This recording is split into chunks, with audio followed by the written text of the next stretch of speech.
think that because of social media, we're creating different types of artists. You know, the artist used to be more of like you would know them directly from either music or so-called antics that you heard as like folklore stories, you know, that you would hear about this so-called rapper. Right.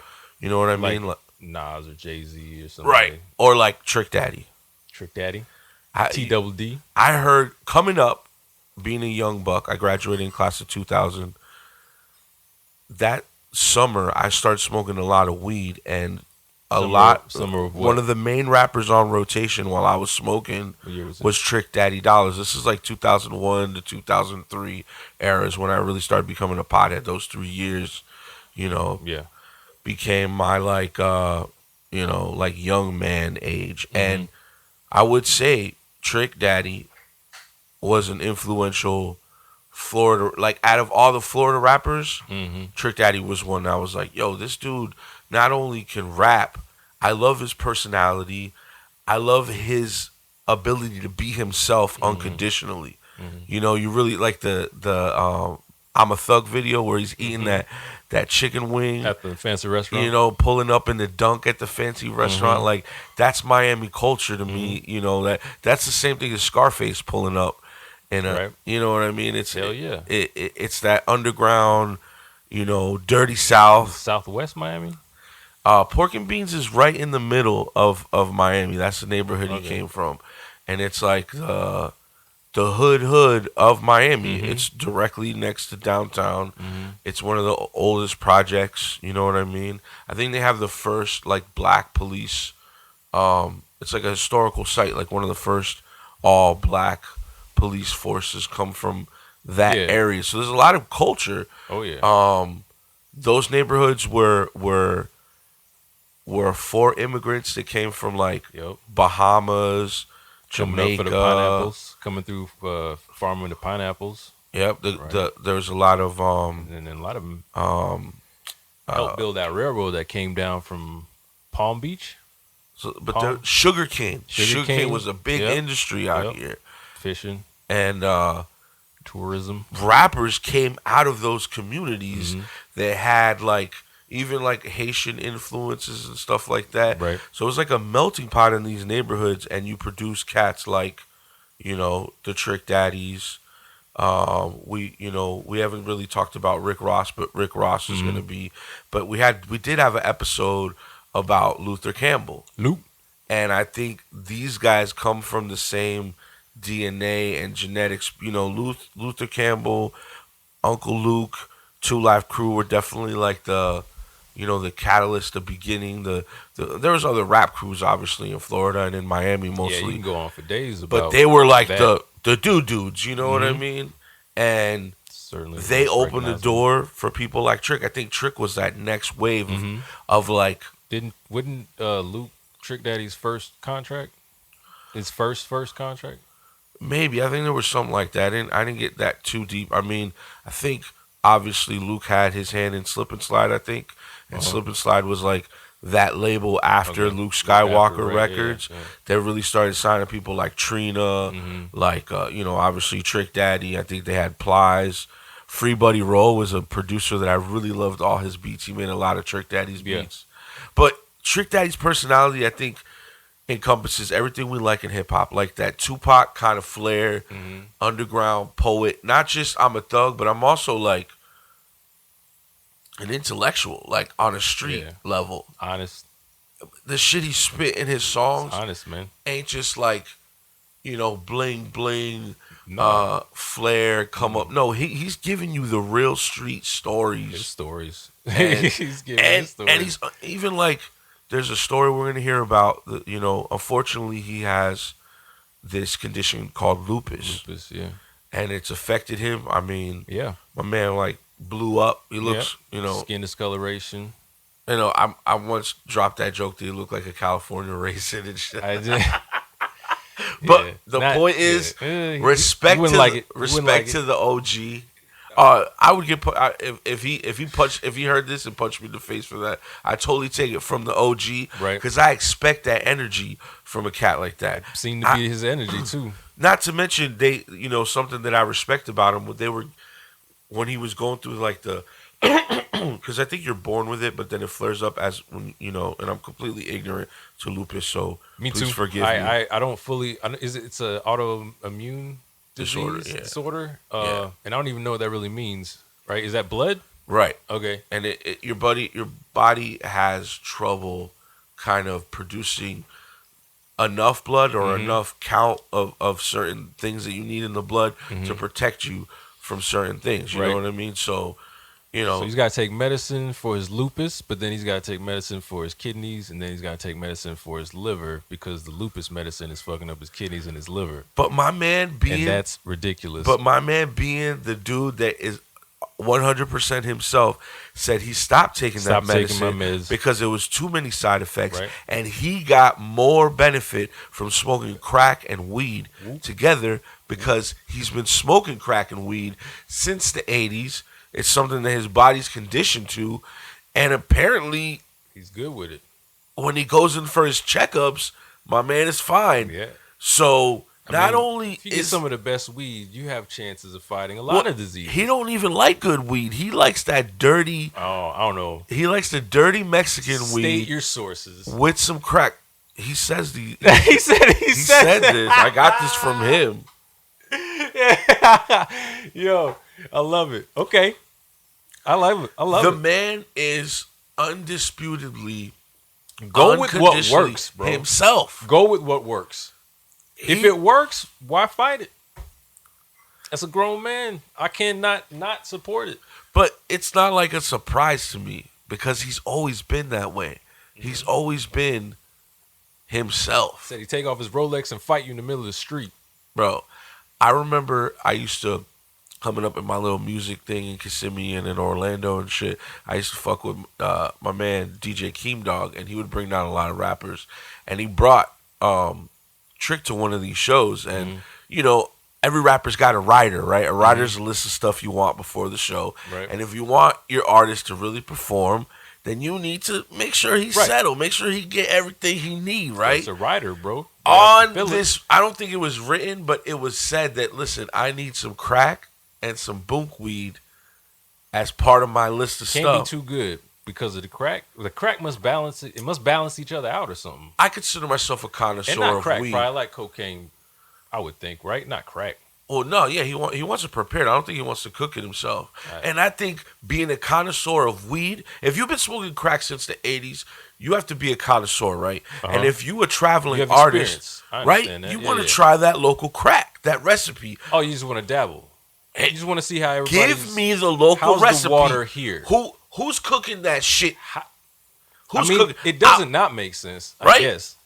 I mean, I don't think I would do anything. You don't want. But imagine having to bring that extra shit. That doesn't seem safe to me. But if it works. Okay, but what's safer? Traveling with like a crack suitcase with all your crack stuff, so that when you go to the local city, they bring you your own coke. Put it in your rider, so it's there when you get there, and then you can leave it because there's only that amount. That's more complicated, though. Just you're a rapper. You just want to perform. Have somebody cook the crack for you. Okay. That's if I was a crackhead, just like I'm a weed head, I go to Denver, I'll smoke a little something. Yeah. I go to San Francisco, I'll try a little something. Go to LA, I'll try a little something. I haven't gone to any other states. I've tried Florida legal weed. Damn, my throat. Sounds like I've been smoking crack. But if I was a crack smoker, I would want to dibble and dab. In every city I would go, I want the local recipe. Dibble and dab? I want the local recipe. I want who is the best crack cooker in the city and bring me a batch. Yeah, just call ahead. Yeah, well, reconnaissance. It's part of your rider. That's what I'm saying. You put in your rider. The promoter of that show, if you're a street rapper, and I'm generalizing, and I'm sorry for this. Oh, there's a lot of generalizing happening. I want to say I'm sorry for this, but if you are the so-called dope promoter locally that brings in these type of rappers, right? The street anthem rappers. You probably sell crack. Oh, come on, man. Or you're connected to the Come guy that on, sells man. crack. Bro, it's the easiest way to Nah. clean your money. Nah. Yes. Nah. Bro, throwing shows. If we could call Trick right now and he knew that it wouldn't would cuss us incriminate anybody, I'm pretty sure 80% of the people that have 80% booked Trick are Daddy selling crack. or rappers like Trick Daddy have either sold crack or been associated with crack dealers. Yes. You're telling me the same promoter that books Taylor Swift is booking Trick Daddy on his... When Trick Daddy got to a superstar just said status, have anything to do with what we were just talking about? I'm trying to say that there is an assembly line, right? Or a chitlin circuit, all right? That's what they call rappers come up on. Yep. And 80 come to up 90%. and then survive on. Right. Yeah. And 80 to 90% of the promoters that are involved in those chitlin circuits 89? are fucking dope boys. Crack, though. Dope boys. I would say 98% of them are dope boys. That's a big 85% number, are... Maybe crack's not that hot anymore. I spent some time, and not all of those cats is dope boys. If you didn't know that they were a dope boy, then they're doing a good job. I'm just saying... I know some of them would. I know certain spots I couldn't use my credit card because the woman literally told me dope boys don't use credit cards. I'm not talking about the club owners. I'm talking about the promoters. What I'm saying is I know what you're talking about. I've been to certain spots and areas where the person told me dope boys don't use credit cards, meaning like everybody involved in this situation, cash only. What are you doing? You know, put your card away. Do you give me $5 or whatever? So I believe I agree. A good percentage probably, but like 90, that's a high number, man. Who else is going to bring these street rappers? Are you considered a dope boy if you kind of like start your business with some of that money? Yeah, now you don't do that shit anymore. It's all associated with it. I don't know about that. Once you kind of get a little, but this business attracts those type of people because it's easy to launder money like that. I can agree. I can agree there. You know what I mean? And I'm just talking about this like street rap lane. Yeah. You know what I mean? Yeah, for sure. I have seen it firsthand. I've seen it firsthand. I'm not gonna lie to you. So that's why I say it. I know there's and it's not, and you know what is if it's safe.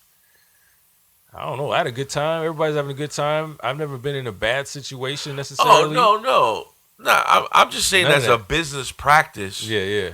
A lot of dope boys invest their money in rap. Trick Daddy can just call ahead and have a certain relationship. He probably wouldn't even call, right? It'd be one of his dudes. Yeah. You just know at this level, you should know what Trick wants. I know what I'm saying. It's probably unsaid, right? At this point, you have enough experience. If you booked them more than once, yeah. If this is your second round, dang, I literally know a couple of these cats, man. They probably just looking at me like, I don't know. I guess it's fairly represented. I ain't saying anything negative. It's true, man. It's true. No, I mean, you got to make your money by any means, and it only makes sense if these rappers are talking about your lifestyle, right? What you're promoting it anyway. I mean, you're not. I think I would want from this episode is people who are in the say like non-dope boy lifestyle, the bank tellers that live in Windermere, the people that kind of get offended by certain things. Are they listening to Trick Daddy? What I'm saying is not the whole episode, but if you hear what we're talking about, just know that all these cats are good people. You know what I mean? They see shit like this as a negative. Everything that we're saying, like I know crack and like weed is bad. It can be bad. There's a negative stigma for a reason. Fuck those people, Thompson. Fuck those people. To an extent, for sure, bro. I'm not even gonna deny that, and that's how I feel. I just mean that not all of them. We need 10% of them. We need 15% of them. I don't want any of them, man. That's mad ignorant. We need them. It's we ignorant. Need them. If you can't be that open-minded to be like, yo, because these guys... because the country's divided basically down the middle. This country was based on making opportunity for yourself, bro. I know. This country's divided down the middle, man. Yeah. We need like 10% of them just to to like. But we need those 10%, those 20% to realize that throwing people in jail for selling crack is fucking ridiculous. That's the whole problem. It's not a war on drugs. It's a war on economic injustice. If these neighborhoods had an opportunity to make money and other things, and clearly they have sports, music, whatever, because that's what they see on firsthand, unfortunately. And there's a smaller percentage of motherfuckers that go to school and get a fucking degree and take the regular Joe Schmo. But there's also a big percentage of motherfuckers that have made money off illicit substances and turned it into a positive ass movement. Yeah, bro. And we celebrate them, Jay-Z. Mm-hmm. You know what I mean? We celebrate them, Rollo. Free Rollo. We have a lot of examples. How are you going to throw a man in jail for 500 pounds of weed that he flew on his private jet when it's legal as fuck in certain states? It's retarded what we're doing to people. And don't ever bring 500 pounds. Bring like 32 pounds. Hey man, some people like to smoke all day, every day. Yeah, but that's a lot. That's a lot. A lot of weed. So Trick Daddy, he doesn't like that really nice weed. He wants to bump weed. He wants to bump so weed. So he wants with to go crack. to the guy throwing the show. The promoter knows because he's about that lifestyle. So it just makes sense. Top 5 Florida rappers. Ooh, there's no way to like. I hate these top 5 shits, but okay. No order, just top 5. Yeah, I gotta fucking think about, because there's a lot of rappers that you don't know are from Florida too, which is crazy. That I don't know are from Florida. These are mine right here. You're gonna. Okay. I'm putting Trick Daddy at the top. Trick Daddy at the top. Trick Daddy at the top, followed by Uncle Luke. Can I name 5 rappers that I would consider top? Trick, Uncle Luke, Rick Ross, XXX Tentacion, and Pitbull. Pitbull. Why you gotta give that face like you just farted? Top 5. Pitbull is the man, bro. No, my problem is I need a list of rappers from Florida. Can we pull that up? That's my problem. Because you can really... Because some people, like, there's a lot of people from Florida that are, like, represent a different part of the country.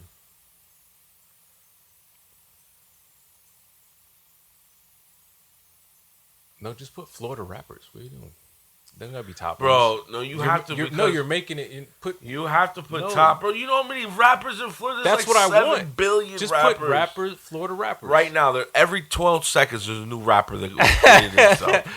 It's got a Lil Bang Bang. Category rappers from Florida, please. Lil Bang Bang. Yes, this is exactly what I want right here. Okay, Nico is beautiful. Scroll. Fred Durst. Oh shit. Don't move it around, bro. Oh, sorry, I'm just trying to get it like right. Ooh, Bubba Sparks. Stop moving, bro. Bubba Sparks is not from Florida. He's not from Florida. He's from Atlanta. I mean, from Georgia. This is wrong. Shmurda? That's what I'm saying. Because they're associated. Maybe they spent some time. I just need a list of rappers from Florida, bro. This is all the rappers from Florida. You just said this guy's not from Florida. No, because maybe they're associated. Because Bobby Shmurda did spend some time in Florida. I know that about him. Story. This doesn't seem like everybody. Yeah, because Trick Daddy's not even. Ross? Oh, you got to put T-Pain in there. Absolutely, I was gonna say T-Pain, but I wanted to. Okay. Rick Ross was right here. All right, Trick Daddy is not in here. That's what I'm saying. Let's go back, man. Go back. Just find a list of rappers from Florida. This can't be that hard. There's so many rappers from Florida. You mean the 50 best? Okay, fuck it. Oh, you got to throw Kodak in there. How can I forget about Kodak? Nobody forgot about. Go scroll down. Denzel Curry's another one. Scroll down. It says Bobby Shmurda right He's there. not from Florida. So what is that then? Scroll. Ooh.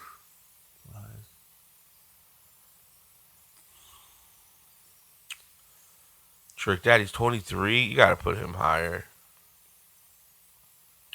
Flow Rider, I don't like his music, but you got to, he's up there. So he's sold a lot. Masa's from Florida? That's what I'm saying. I can't answer this question if you're saying these lists aren't right. This is like associated. Maybe he was born here, but That's what. So Big Fredo. who's a Florida rapper then? If not the people that were born here. Well, let's just go from this list, okay? There's 52 people on here. All right. I'm gonna put Trick Daddy as my number one.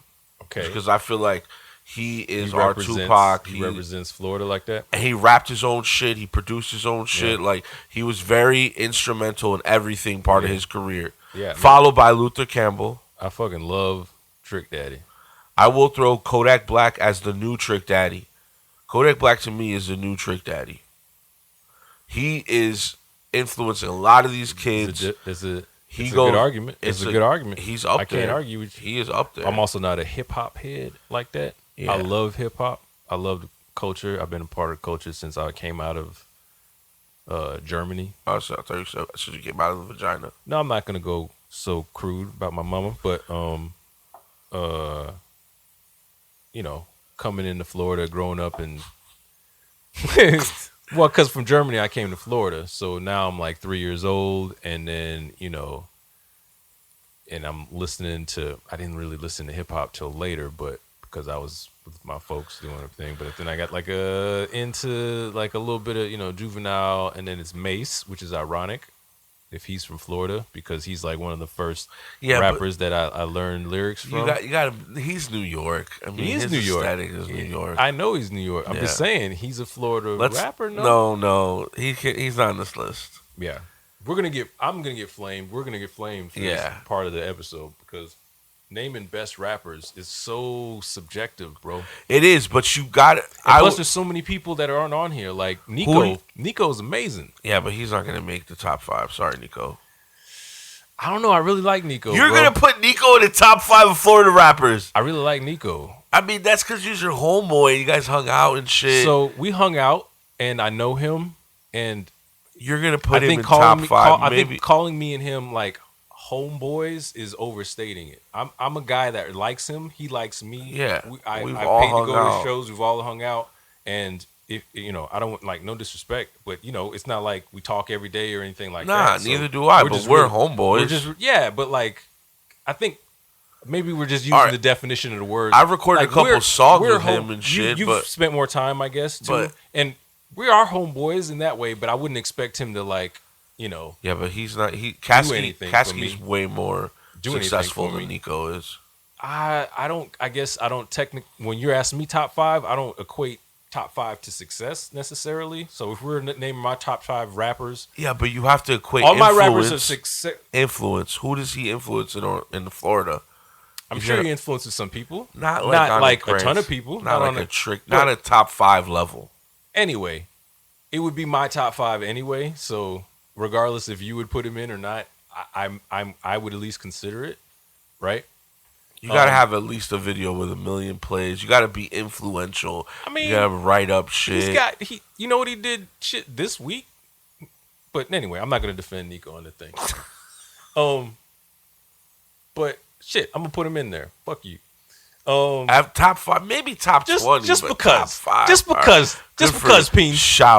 Shout out. Just because you hating on him. That's not realistic. It's not hate. It's realistic. Anyway, Denzel Curry's dope as fuck. Denzel Curry's dope as fuck. I couldn't even put him in the top 5. Trick Daddy's definitely in there, obviously. The influence of XXX, like the way that he spawned other rappers, the way Kodak has spawned other rappers, Trick Daddy has spawned other rappers. Like, these people are influenced. I would even say I would throw Plies up there before I would throw any of those dudes. Glock 9 is a way bigger rapper than Nico is. I am not answering Smoke any more Nico Perp questions. is a way bigger rapper. Rod Wave from Tampa, way not bigger. My job. Not my Lil job. Pump. My top Lil 5. Pump. My top 5. Not my job. Anyway. Puya, way bigger rapper. Ace Hood is dope too. Ace Hood is dope. Ace Hood is really dope. I'm putting Ace Hood in my top 5, bro. Yeah. And again, I'm just this guy. I'm just the guy who isn't even like. I wouldn't even again. Like, some people will qualify themselves as a hip hop. Okay, hold on. Not really know the history. So I'm just a guy who loves hip hop. You're gonna put him above Kodak Black or XXX. Who? Ace Hood? Yeah. Yes. Okay. Yes. Okay. You're gonna put him above Rick Ross? No. Okay. No, I don't think so. You're gonna put him above T-Pain? No. Okay. I don't think so. You're gonna put him above. Did you say Trick Daddy? No. Okay. You're gonna put him above. Trina? Yes. Flow Rider? Yes. Pitbull? Yes. No, Pitbull. Pitbull, I used to love Pitbull. Again, I'm just a guy. I used to love Pitbull, but now he's like popping, like not now, for a long Gunplay. time. Ever since he made that switch to making Vanilla a ton of Ice. money. You're gonna put him above Vanilla Ice. Yes. Wow. Vanilla Ice. What song from Vanilla Ice do I ever enjoy? Vanilla Ice though is. He's influential. You know, you might do a head bob if Ice Ice Baby Yeah, for comes sure. on. For sure. Because I'm programmed to, but whatever. Program. Fuck, man. I heard that song so much coming That's like I mean, Jump Around's a better song, but it's. I the nod same my head to shit. Taylor Swift songs. So what does that say? It's because it's on goddamn all the time. 2 Live Crew. He's bigger than 2 Live Crew. Bigger? You're asking a different question. Uncle- Would I put Ace Uncle Hood Luke. above Uncle Two Luke. Live Crew? Would you put him above Uncle Luke? You can't put him above. I can't. I would Okay. not be able to do that. So right now we have 4 rappers that you put. If I can find the 5th one to knock him out the place. So you said no on Flow Rider. Wow, you might. What about DJ Khaled? He's not really a rapper.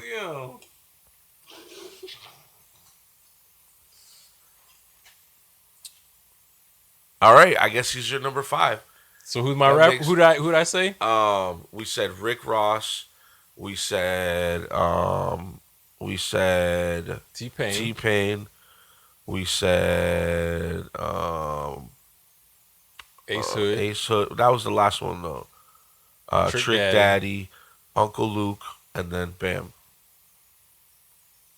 And Nico. No, Nico didn't finish that. Nico's number 6. Fuck out of here. And What's no your top disrespect to Nico, What's but your it's top like 5? No, I mean, I assume he knows influential. such things. I fuck I'm with just Nico. saying. I I'm think just saying. he's to He's me dope. he makes way better music than Kasky. But if I have to look at what like moves they've made fan wise, whatever. yo, I'll tell you this. How about this? And you're not gonna want to rock with this. Best Believe has a bigger fan base than Nico is, He's been around a long time, man. and look at his socials.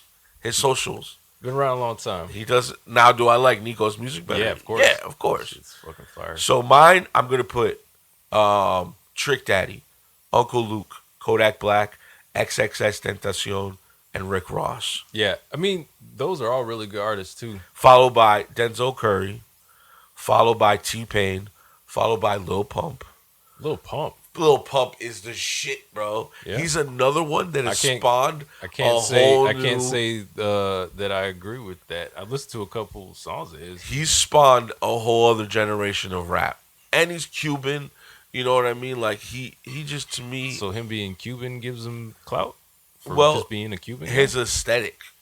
You know what I mean? Like pushing the Cuban thing, Yeah. Besides, because like I said, like the you have- culture, right? Like you Okay. have like the Trick Daddies, the T-Pains, Pushing and spawn like I strip already club said. culture, and And there's Miami infinite culture. amount of rappers that like dress like them and act like them.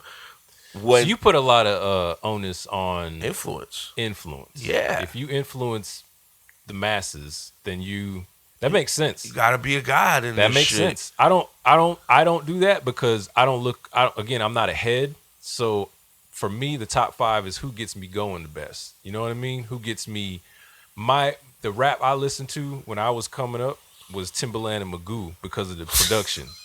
Right? That was my shit. Not because of Magoo. I mean, I like Magoo. See, maybe I'm not the right guy to talk about this at all. But honest, this is just me being honest. the You know beats. what I mean? It was the beats. To me, it was just production. You but beat I was those beats. You were not I'm born in listening a to different Magoo. place. You know what I mean? Yeah. I'm born. My whole culture's different. I'm black, but I'm a black European. Right.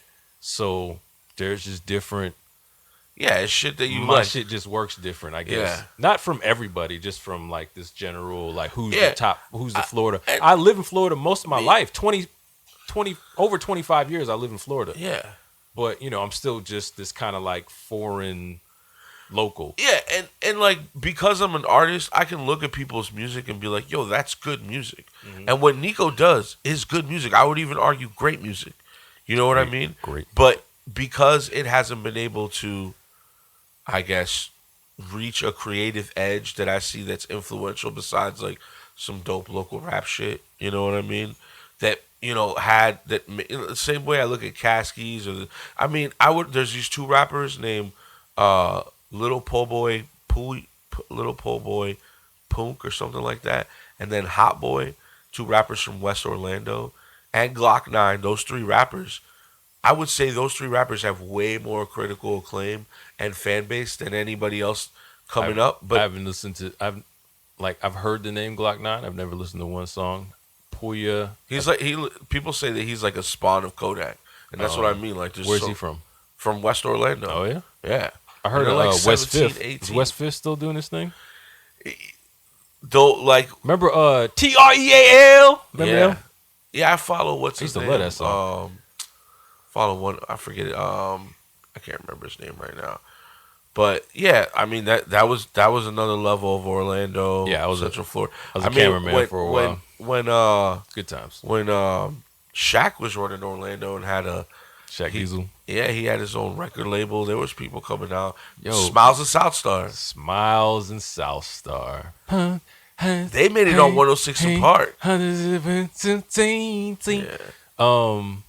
They're still doing their thing as far as like they have a business now, right? I don't know. I thought I saw somewhere that he has some sort of business. Anyway, I don't know. But the point is, at the top of the top, undisputedly, the street. Drop the top and let the sun shine. The streets are spoken, and that's a great song. Let the Twinkies That's spin. such a great song. Grab you a glass, mix the Coke in the tin. It's quite alright with the joke in the wind. Put the throw in the wind. Kimberly, give us some facts about Trick Daddy Dollars. First off, I want to start by saying Trick loved the kids. Hell yeah! Maurice Samuel Young, born understand. September 27th, 1974, better known by his stage name Trick Daddy, is an American rapper from Miami's Liberty City. Trick Daddy was born on September 27, 1974, at Jackson Memorial Hospital in Miami, Florida. His mother, Pearl Brockington of South Carolina, raised him and his 10 brothers and sisters in the Liberty Square apartment complex in Liberty City. That's a lot of kids. The building where he grew up was colloquially known as Pork and Beans in reference to the color of the apartment doors. I still can't say that His word. father, Charles Young, was a local pimp and would take Trick and his brother Derek Hollywood Harris to live with him I didn't when know he his was dad a was a pimp. teenager. Is that why his name? While he lived with his father, Trick Daddy. he began to deal crack Blow my cocaine mind, on the dog. streets. I never thought about his name at all. Literally until this moment. That, like, again, I'm not a hip hop head, but I love hip hop. It's my favorite music, has always been my favorite music, but I'm not like a studious person who necessarily, unless I'm really looking. I've looked into some people's shit, but generally I don't. You know, I just, again, Timbaland and Magoo. That's the most like it's hip hop, but it's still not like, you know, I don't know. It's not like graffiti and breakdancing and shit. You know what I mean? Yeah. So. Well, it is dancing. No, you know what I'm saying. Yeah. It's not breakdancing. It's not hip hop. Yeah, that's what I'm saying. That's what I'm saying. You know, because that's but neither a lot. Is Trick. No, but heads won't even have a conversation with you unless you've done the research. Yeah. Do the research, okay? That's some corny I know. New York shit, I keep prefacing. It's not just New York, bro. It's all over the world. But it comes Trust from me, that it's New York all over the world. backpack I shit. saw a concert with Tony Touch in Vicenza, Italy, and I couldn't have a conversation with this guy. Not because he didn't speak English. He spoke perfect English. But I couldn't have a conversation with him because I didn't do the research. So. Yeah, fuck that guy. Well, again, okay, that's not really useful, but yeah. It's pretentious. Like, oh, you did some research and It now is, you think you know but the culture. It's right. Was he black? In a way. No, he's Italian. Fuck his ass. Fuck you, dude. That's mad culture vulture-ish. Nah, it is and it isn't. You know, It's just some privilege. It is, but Yeah. it isn't too, because how come I don't know if it's my culture? You see what I'm saying? But that doesn't make it right or wrong. Right. Or whatever. I'm just saying that's an argument of like, if I have such a high opinion about Don't something. hold that over somebody. Don't hold it over somebody. Don't be an asshole. So fuck you on that level. That's why I don't all the way, you know, whatever, get into that. But I never actually got so deep into a lot of artists or everybody that I did the research on everybody. But Trick Daddy, his dad was a pimp. I never put that together. Blew my mind just now. Thanks. Thank you, universe. Thank you, Kimberly. 15 years old, Young was arrested for drug and firearm possession. The day he was released, Young was arrested on an attempted murder charge for shooting a man during a street fight. He was convicted and sent to prison at 20 years old. Wow. His brother was murdered the same year after he was released from prison. Ted Lucas, founder of Slip and Slide Hollywood. Records, urged Young to focus on a rap career and stay out of the streets. Trick appeared on the track scarred by former 2 Live Crew Pause. member Luther Luke Campbell. Okay, so the CEO from Slip and Slide Hollywood. influenced him to get out the streets and record. His older brother. And then Younger brother, older brother. older, like, street. By like a couple of years. But the way that Uncle Luke came in was Uncle Luke was the first to feature him on a song. I heard that right when Trick Daddy got out of jail, he put on a bulletproof vest and walked around the Miami club scene looking for the people that killed his brother. I believe it. Imagine that. That's why people, and not people, from what I heard in this whatever, interview from a person, I don't remember the guy's name. He said he didn't really want to like fuck with him like that because of how volatile he was. And how when he, like I said, when he got out of jail after he found his brother got killed, he put on a bulletproof vest and walked around the clubs. Like we were saying, some of these guys are dope boys. He's walking around with a bulletproof vest in the middle of the city, trying to look for who killed his brother. That's like, oh man, I can't even imagine that. The type of like, bro. I don't give a fuck, or the type of like brash, not brash, but it's just like, is that courage, man? That's just like, what is that? But this is what I'm saying. This is what makes great, especially rap artists. Like, not only are you a good writer, a good music producer, but you got like a street aura. That's so cool. A legacy. You can't live like that. How do you live like that, man? The amount of stress you got to be under. You need that street credibility and those street stories to match with your music to be like the ultimate rapper Pokemon. You know what I mean? This man was in the streets. He shot people. He fucking flow and cadence was on point. His beat selection was. He started rapping in jail. He fucking started rapping in jail. Yeah, bro. He said something about being in solitary confinement or something like that. And after getting out, you were allowed to do things, and or one of your things was singing. You could sing, blah blah. And then he said he just needed a beat. So that's when his brother first heard of him rapping. Was like people would call out and tell him that he was taking over the yard, and everybody would just be listening to him saying his story, or not his story, but like maybe partially his story, because he was in there. Apparently, he was in there at the age of 15 for shooting somebody. Fuck. It's a time, right? Fuck. Away. Yeah. We're like in a real jail, big boy jail. Florida's no joke. Love state prison. That's bullshit, dog. How you put a 15-year-old kid in jail? Maybe that's why he's in solitary confinement. That makes sense. But then he rapping, taking over. How about that, man? Be that young, rapping in front of like grown killers and felons, and that's what's gonna turn you to a dope. Just hey, man. If you make these people laugh and smile, iron shapes. That whatever saying Steel that is sharpens hard. steel, Shit makes people hard and dope and good. You know what I mean? That's fucking. I wish I could say that better to make it sound awesome. But anyway, Trick Daddy. But the crack and the weed also helped too. Produced by Darren DJ Spin Rudnick, from Luke's 1996 album Uncle Luke. The song became a hit and immediately caught the attention of fans and record producers alike. Ted Lucas, a former concert promoter and then CEO of Slip and Slide Records, signed the rapper to the newly formed record label. Slip and Slide released Trick Daddy Dollar's debut album based on a true story in 1997. The album was popular in the Miami area 5. In 1998, when his next album www.thug.com was released, Trick removed Dollars from his stage name. Club-oriented track Nan Nigga, featuring Trina, became a national hit, peaking at the 3rd spot of the Billboard Hot Rap Singles chart. 6 Atlantic Records signed Trick Daddy to the label in 2000 and released Book of Thugs, Chapter Alaska verse 47 that year. Shut Up, which Jason Birchmeier of AllMusic considered Trick's rowdiest club hit yet. 5 It was the lead single from Book of Thugs. His next single, America, featuring That was in, Society, Any Given was a Sunday. poignant political track that writer Omar Burgess compared to other sociological tracks in Trick's catalog such as Ain't No Santa 7. Thugs Are Us, released in 2001, featured the hit There's a single I'm song, Thug, Ain't No Santa. released March 20th.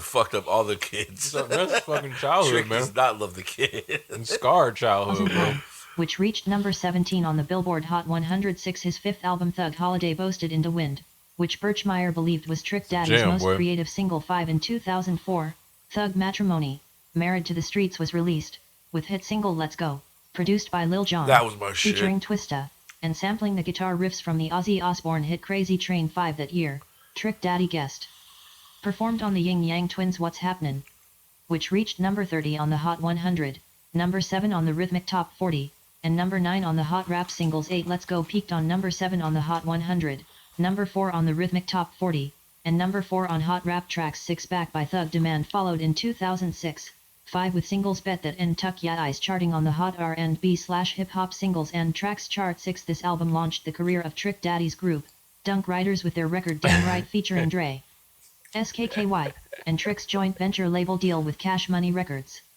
Following Back by Thug Demand, Trick Daddy appeared on several singles by DJ Khaled, Born and Raised in 2006 Khaled. and Listen, DJ the album Khaled. in 2006, I'm So Hood from We the Best in 2007, and Out Here Grindin' from We Global in man. 2008. Isn't that how you say it? All among numerous Yes, other rappers. Khaled. Yeah. Born and Raised peaked at number 83 on the Hot R&B/Hip Hop Singles, and I'm So Hood peaked at number 19 on the Hot I'm 100 So and number 5 on the Hot Hood! Rap Tracks.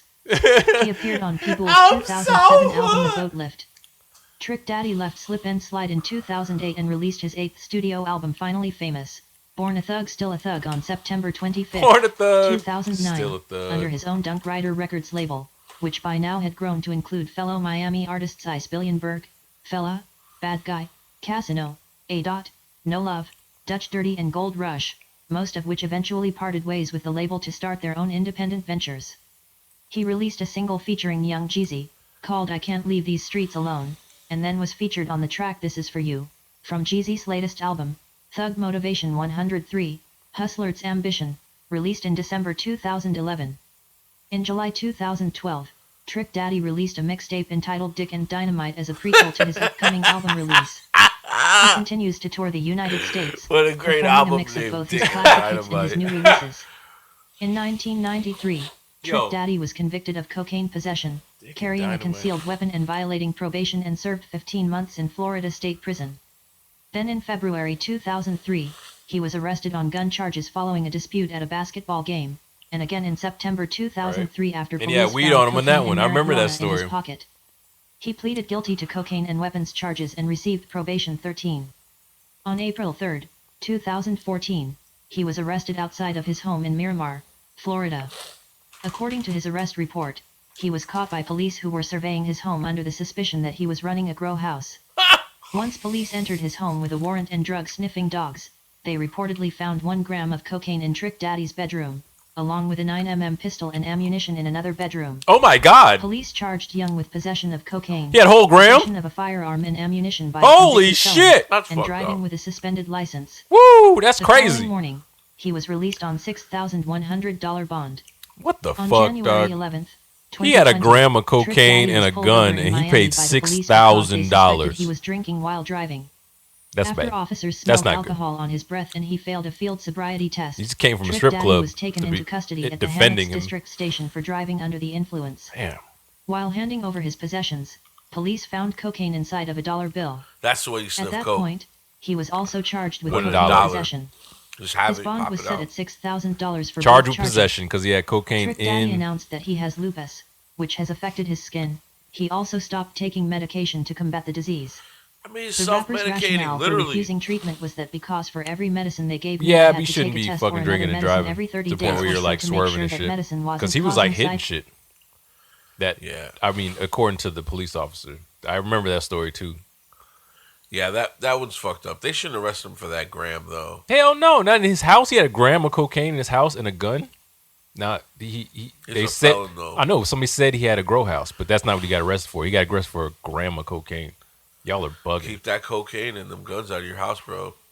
I just got my CCW, so I'm gonna get Effects a pistol. dealing with kidney or liver failure. I just said altogether I ain't taking no medicine. Trick Daddy has more recently faced financial difficulties, having declared bankruptcy 3 times, the latest of which came on the day his home was to be foreclosed Don't upon that shit and take auctioned 7 away. years every time? Trick Daddy's I ex-wife don't Joy know. filed for a divorce from him, as she revealed on part 2 of the Love and Hip Hop Miami Season 2 reunion. Shout out to all my niggas from the Eat a Booty gang. Yo, that's the truth, bro. He was part of that. He was part of Eat a Booty gang. He's part of Eat a Booty Gang. That I was the remember him most saying that. notorious gang in Florida. I think we for should a start while. with that. Can we pull up Eat the Booty Gang clips? Put up some pictures recently.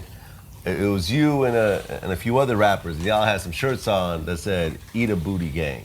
Yeah, we the Eat a Booty Gang. Our motto is "Baby, lay down, we got you." A lot of motherfuckers were trying to. The radio station, I meant to call Ricky Smiley ass. That's my homeboy anyway.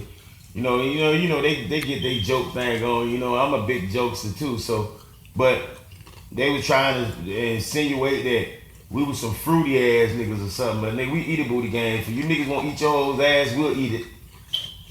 I'm the CEO and president of the Eat a Booty Gang, and like I say, our motto is "Lay down, baby, baby, lay down, we got you."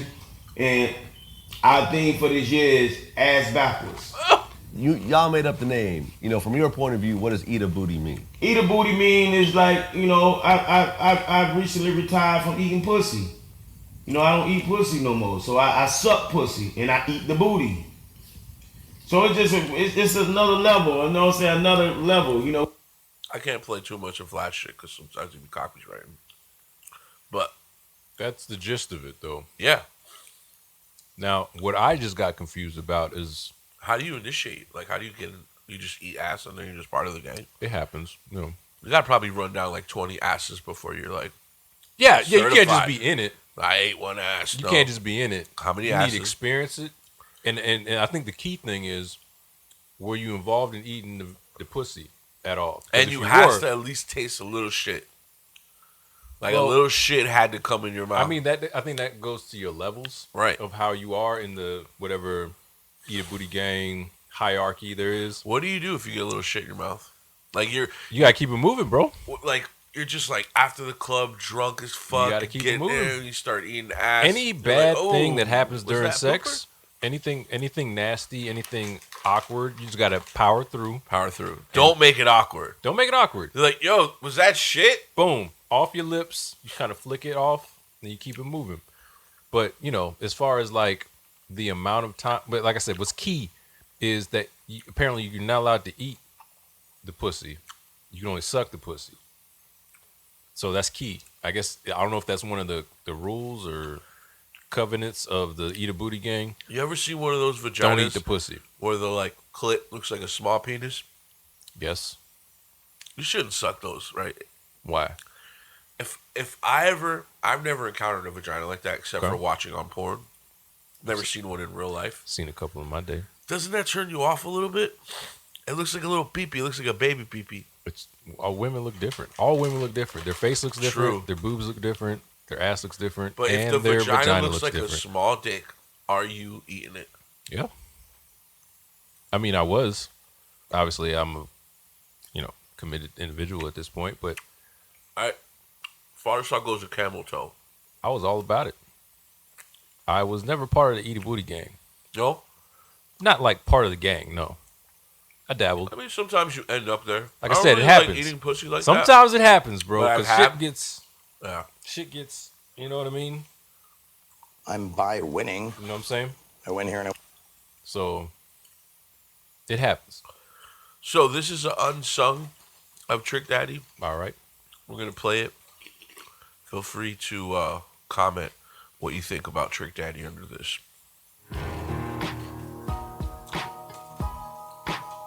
The rapper who would become Trick Daddy was born Maurice Young in Probably gotta like stop it every 1974 3 minutes or something, right?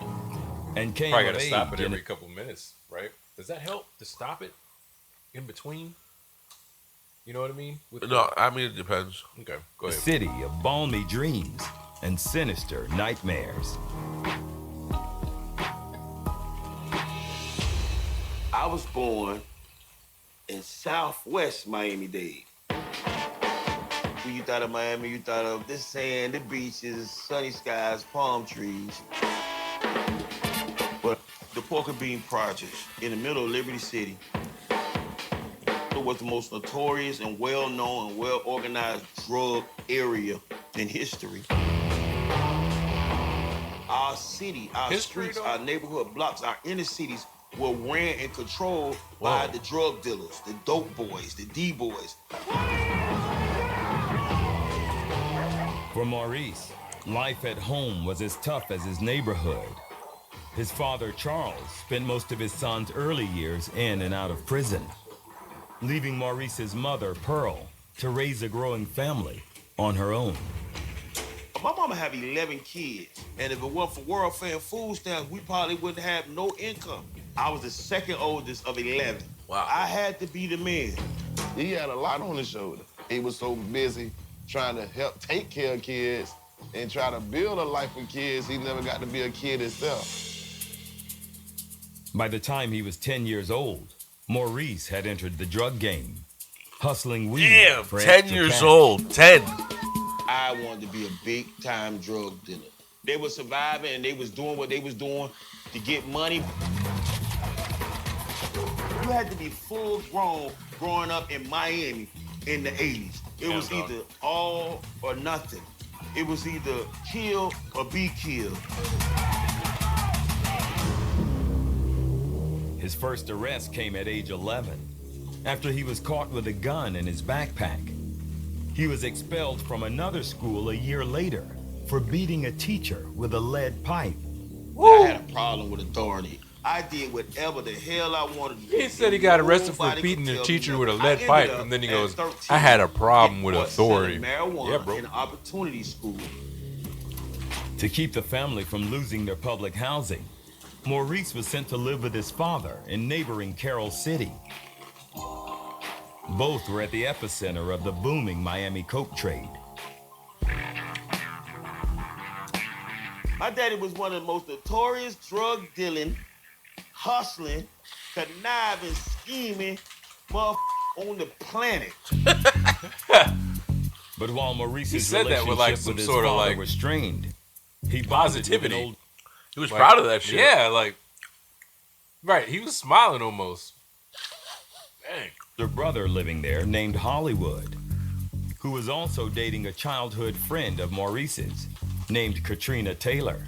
Trade up. Hollywood was just a cool guy. He was Trick admired him a lot, you know, and he wanted to be just like his brother. Hollywood was the name in the dope game.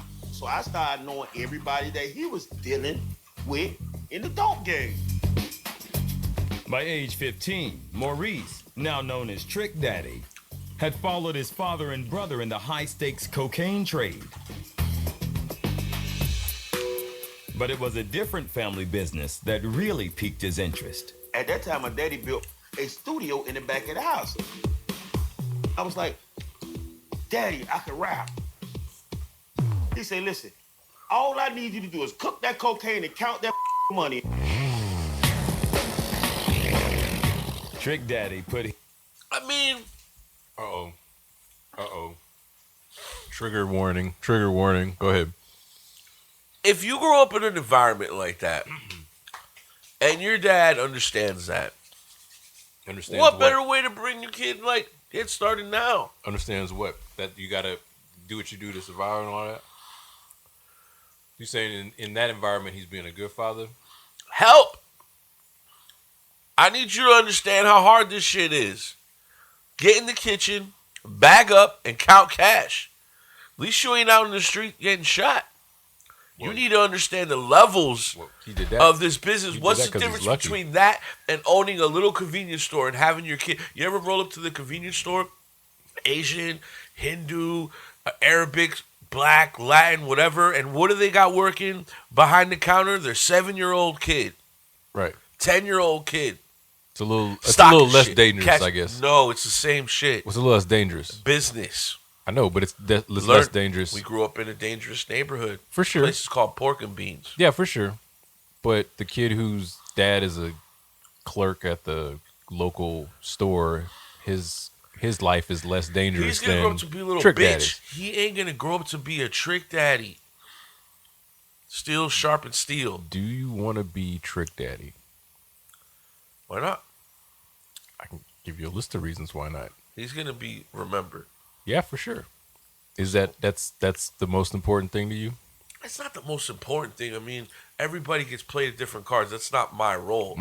But you gotta admire it, the way it was dealt and played. It's I that admire how rose tough that he is grew and out how of the fucking concrete, I you know admire what that mean? for sure. But What I I love I about it. wouldn't say that his dad making him bag up crack and coke and stuff like that was a good thing. I'm making my kids bag of crack if I had to. Yeah. But you don't even deal with crack at all. Because Like, I I've don't. never seen obviously. you. That's what I mean. That's the, Why would you make your but kids this do is it? these are the cards I was dealt. To make them tough? Yeah. Okay. It's You know what? There's some sick logic in that, but absolute logic. I would get you a arrested and put in goddamn jail compass for sure. to navigate to the craziness in society. Nah, man. Nah, you tell him about crack and tell him about cocaine and all of that. But He loves his dad. Look at like the way He he's does love his he's dad. like, my dad was He the most. was the most ruthless pimp dealer on the planet. That's like show and tell. You bring your dad. He's like, yeah, my dad's a firefighter. He saves people. Blah blah blah blah. Hey, it's proud. There's a level of I'm not gonna say respect or impressiveness or anything like positive about it, but It is just like him walking around with a bulletproof vest to look for kill his brother. Like, there's no way in the world I would do some shit like that. No, because it's so dangerous and inviting on negative elements and shit like that. But to see it, like Scarface or a movie like that, where you're just like, wow, what that's I don't want to say again. I don't want to say. But why is it wow? Because you wouldn't do that. I don't know if it's wow because it's partly because I wouldn't do that. It has but just the act of it is just like, wow, man, that's nuts. I'm not gonna do that because that might get me killed. And I like living, but look at that guy doing it. Holy shit. Again, do you want to be that guy? In some ways, I think we all want to be that guy, but we protect ourselves from that. I don't think that's called rational. I don't think being rational. I don't think we want to be that guy. I think there's a large percentage of people that want to. You want to actively be that person, but they can't. No, you don't, because you don't want That's to. why we admire people like this in society. That's why we put them on a pedestal. I don't know, admiration. I don't know. We look up to. We look up to. I don't know. I don't know glorify all these things. Glorify, yes, sure. Yeah, and respect. I respect his toughness. I respect his gangster. But yeah. But as a how do you get to that? Say he treated his kids that way. Would I respect that? No. No, but it's the outcome of what you respect, and part of the outcome is the assembly line of bagging up crack and counting money and dealing with street politics. No, I think he is where he is now, despite of what happened, despite of his experiences as a child, despite of the socio-economic, whatever other word bullshit, because of the man and because of law and because of all of the bullshit that happens in society and all of that stuff. Despite all of those things, he's still fucking Trick Daddy. Yeah. And it actually made him, informed him. That doesn't make it a good thing, though. I'm not going to say it's a good thing or positive. Good or bad is the outcome is what I'm talking about. The outcome, he's 1 in a billion. More than that, but yeah, I get what you're saying. Nah, I mean, okay, No, he's maybe, one. He's the one out of all the Florida rappers. Right. As far as making it as a successful rapper, but there's a lot of people that are bred in that condition and become successful people. You know, they become true and tried people that you're not gonna fuck over. You know what I mean? People that you probably look on the street and respect. The more you go through in life, the more you can see it on a motherfucker's face. Like, you know what? I ain't gonna play with him. Yeah. You know Absolutely. what I mean? I know that. And that's bread on the tables where you bag them crack and count money and shoot people. Nah, man. Yeah, bro. I get what you're saying. That's the training, bro. That's the kung fu training. It's 10,000 hours of mastery. No, I mean, again, there's some level of like, yeah, because it's just so. That's how, like, you know, special forces people become special forces because they've been in fucking the craziest situations and it formed them. So I don't. But do you want to be them? It's like I was listening. Go check this podcast out. Do I want to go check this podcast out? David Cho was on Joe Rogan. It was like a 4-hour long one. Great. There's a segment in there. You know what David Cho is? No. He's a famous Korean painter. The way where he really got his notoriety was that Facebook hired him when they were an upstart to paint their studio or their office. And Zuckerberg is like, yo, I can give you $50,000 to paint the whole place. I'll give you some stock. Fuck it, David's like, give me some Give stock. some stock, yeah. 5-10 years later, this guy's worth $200 million, Right. and he's just a graffiti artist. Just He's some an guy urban walking artist. around, yeah. So he takes that money. You've probably seen him on Vice. He has some shows on Vice where he hitchhikes across America. It's these two Korean dudes, and then they hitchhike across China. And then there's another one where they go hunt for a dinosaur in the Congo. No, I've never seen this any guy of these. does crazy shit just because he can, because he's a multimillionaire 'Cause he just and has he's an money. artist. Yeah. So he goes to Africa to basically live with these indigenous people. This like last tribe that's left on Earth. All right, I'm gonna bring this all around full circle here. When he goes he realizes, obviously, damn, this is way different than having to check my phone and live in society. But he also realizes the way that they have adapted to the point where one of the guys, they're out and about, and he's like, damn, I'm a little hungry. He reaches inside this like crazy wasp nest, pulls out honey, and just starts eating it. And the wasps are stinging him, and he's unfazed. Why? Because he's been stung since he was a little kid, and he learned how to do this. So his body adapted to it. Here comes David Cho, tries to do the same thing, gets hit, and his fucking hand turns into like a Mickey Mouse hand. Oh no. You know what I mean? Yeah. And other shit, like they're killing these boars and these chips, because that's what they mostly eat, with these homemade. They look like a little toy bow and arrow, but they're so accurate with the shit. David Cho tried, like, so even like their skin, they can run for like 5 hours in a row to try to chase this herd of animals, and they're not even breaking a sweat. So it's like, you can argue, damn, maybe I don't want my kids to grow up like that.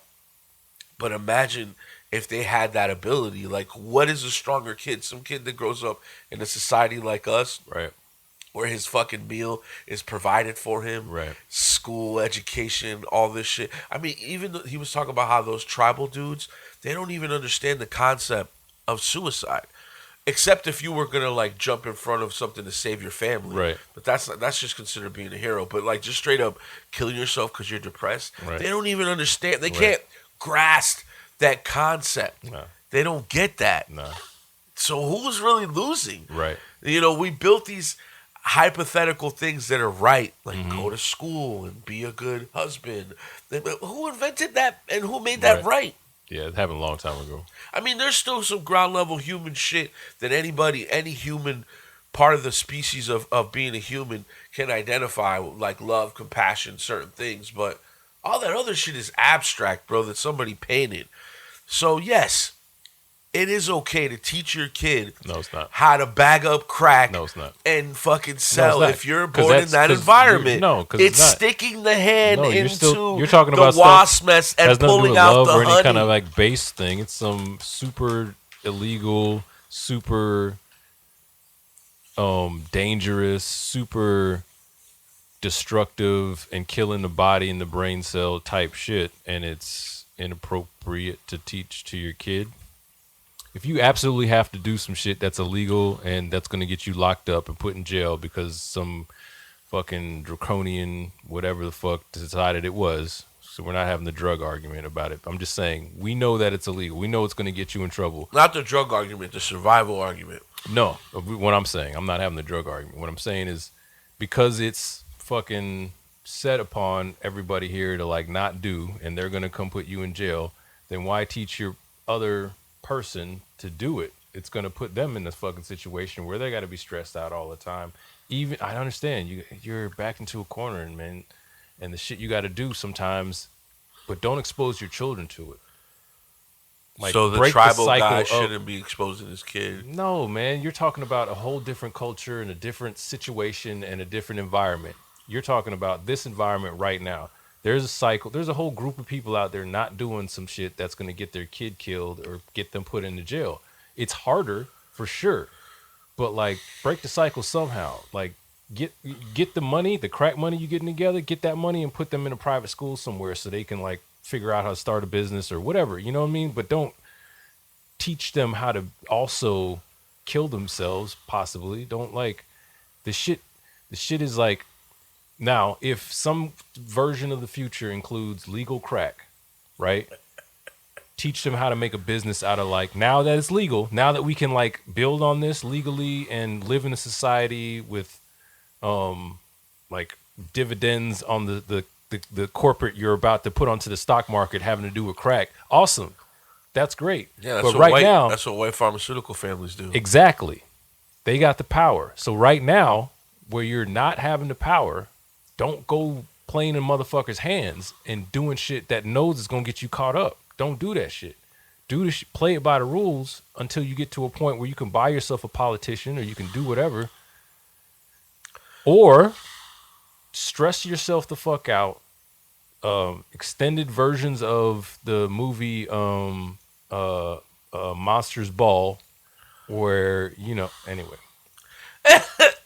Just try not Monsters Ball. Monsters Ball, where the guy is I get it. Hip hop on the back burner to run coke through Georgia into Miami to the tune of up to $5,000 a night. But in April of 1991, a routine traffic stop while driving his sister to school turned everything upside down. Get to the school, police get behind us. They say, you ran the stop sign. Pull over, park the car, go in the truck. I see 1 kilo come out. I see 2 kilos come out. I see 3 kilos come out. I'm like, oh. Trick went to prison at the age of like 15. He didn't go to juvenile. He didn't go to no little camp. He went to big boy prison. I caught a 4-year sentence, 2 years on suspended sentence, 2 in and 2 out. I was released March 17th, 1992. Got in the car, drove home from Vero Beach. My friends got in a fight, and I shot a man and violated the same day I got out of prison. Barely 17, Trick was now a 2-time felon, serving his second stint behind bars.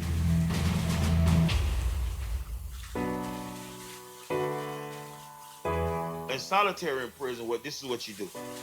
You sleep all day and you stay up all night. Everybody get chance to perform, speak, preach, sing, whatever they want to do. When it was my turn, I told somebody I need a beat. And I rap it. I just had a way with words. We would battle in prison, I would rock it. People calling us from prison. Man, Trick was on the yard today, man. He shut the yard down rapid.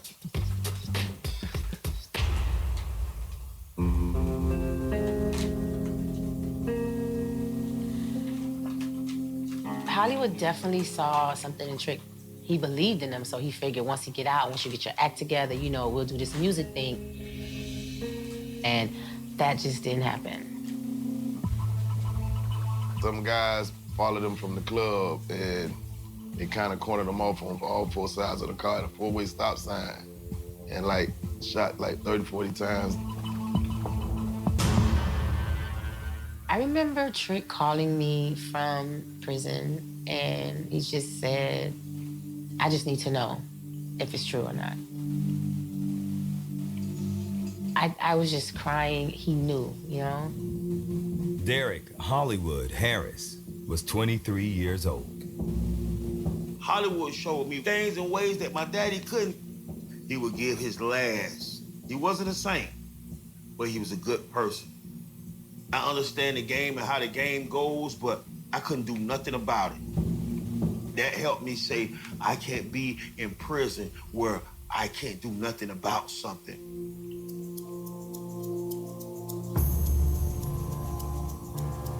I remember Trick coming to the funeral, and he was shackled, knees, hands, everything, orange jumper, just like you see in the movies. And I told him, man, if you come home from prison and you stay out of trouble, I'm gonna fulfill what your brother dreams. Trick first came home from prison, I think the first day, he goes into a Miami nightclub, bulletproof vest on. I'm in here looking for who killed my brother. He was just that type of dude. If you can't stay out of trouble, I can't help you. I'm not gonna take my chance and invest my last into you, and then you go back to prison. If you're not dedicated and serious to this, don't hit my line no more. I I just fresh out of prison. I'm a quarter inch away from going back to prison. I'm a half an inch away from going to the graveyard for life. And at the time, I found out my baby mama was pregnant with my baby. I'm like, oh, this is real now. I can't go back. Enter legendary Miami MC Luther Camel of 2 Live Crew. OG. I was having this contest. I wanted to find the best rapper in Miami. And the one who won the battle, you know, I was signed up to New Luke Records, and I would end up putting him on my song. He just got up there with the fire, and he would not stop rapping. It sounded street, it sounded Miami, it sounded hood, so everybody voted for him, and he won. He ended up staying with me, and he started telling me the stories about him being incarcerated, and he brought all these lyrics. It was like, I wrote all this stuff in jail. And I realized that he was really serious. In 1996, Trick made his debut on a single from the Uncle Luke solo album, a Miami-based party anthem called Scarred. My shit. 96. He had a lot of Luke in him, you know, with the profanity. He talked about sex a lot, you know. So even though he was fresh off the street, he came in and delivered, putting him on that record. Just exposed him to my 2 Live Crew, Uncle Luke fan base. Unfortunately for Trick, financial issues with his label kept Luke from signing him to a deal. So Trick reached out to childhood friend Ted Lucas for another shot with his new label. Okay, he wanted Slip to and sign Slide him. Records. He called me one day. He didn't sign him, he wanted to sign him. And he seemed like he was serious. Like he'd been on that record with Luke, opened his eyes up and said, I can do this for real. Let's do it. Armed with over 400 songs, penned while he was in prison, Trick began work on his debut album in 1996. To me, rap music is more like the blues. It tells a story, it has a beginning and an end, and it takes you somewhere. What you gonna call the album? I said, I want it to be believable. I want people to know. I said, we're gonna name it Based on a True Story. And from the opening lines of his debut track, They Don't Live Long, Trick Daddy Dollars kept it very real. I wanna buy me a Benz for the 50 grand show. And how to get this cheese without a nigga getting cold. In the jug now. Care mama now. I remember this shit. Dogs Don't Live That Long was a reflection of what I seen. And all the big dope boys and all the drug dealers and everything that we wanted to be as little young ghetto kids, they never made it to see 25. Hard time got me pumped up and furious. I want y'all to free all my dogs before I get my guns and start killing. Miami had never heard a Miami guy sound like that. We was used to the fast records, the booty shaking records, the girls dancing, all the 2 Live Crew stuff. Everybody was like, oh, like this dude is in a whole nother lane. Before he grown, if he dead, he gone. But I been waiting till he come back home. Some nigga die for dead and some lost they lives. So I'm not sugarcoating nothing. This is what happens in thug life. You ended up being on drugs or selling drugs. You ended up going to prison. You ended up getting killed or being paralyzed. Now, is you ready for this? It becomes a Miami phenomenon. I couldn't believe it. I was like, boy, we got it.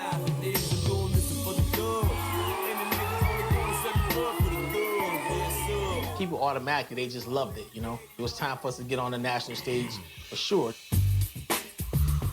But going national proved a tough task. Miami was only known for booty music. And during that time, New York wasn't trying to hit nobody. Milk! For his sophomore album, Trick doubled down on his Dirty South roots.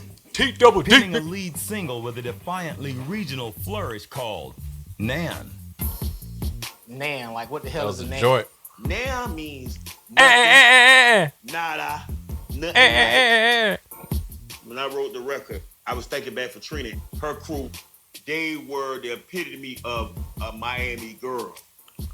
B-girls, dope boys' girlfriends. He was like, come by the studio. I want you to get on the record. He's like, I just want you to talk that talk. You know, I'm a represent for the guys. You got to go crazy for the girls. And then he says, well, let me play it. Who like did it like you? Who fight to get like you? Who look back and bitch like you? And don't like a bitch Old like you. little dykey bitch like you. Damn, I was like, boy. this is filthy. That shit, I was that like, shit oh, wrote out, absolutely not. and they used to say I'm that not shit. getting on the record. I don't Like, care It was what an you anthem, say. bro. He said, "Oh, little dykey bitch like you," and that wasn't even. That ain't even like a thing that's talked about. But if he was an artist right now, he would lose all kinds of everything. Yeah, that's why we started. Like when we were saying that, like social media produces certain artists nowadays that you couldn't. Is it for the better?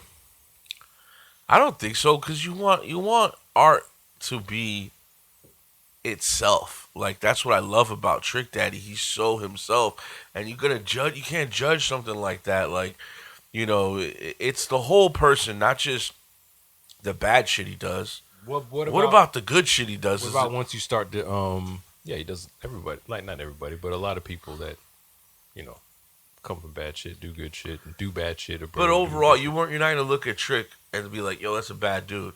Right. Because of the passion and the heart in his music and the reality of it. Because he's being true. I think that's what we love about all great hip hop artists. So no matter if he shot somebody, no matter if he sold crack, no matter whatever, we're gonna look like, yeah, he shot somebody, yeah, he sold crack, just like he was describing his father. So an artist. Well, what if artists say terrible shit? I mean, that's part of being human. And then you just got to choose to whether to support their art or not.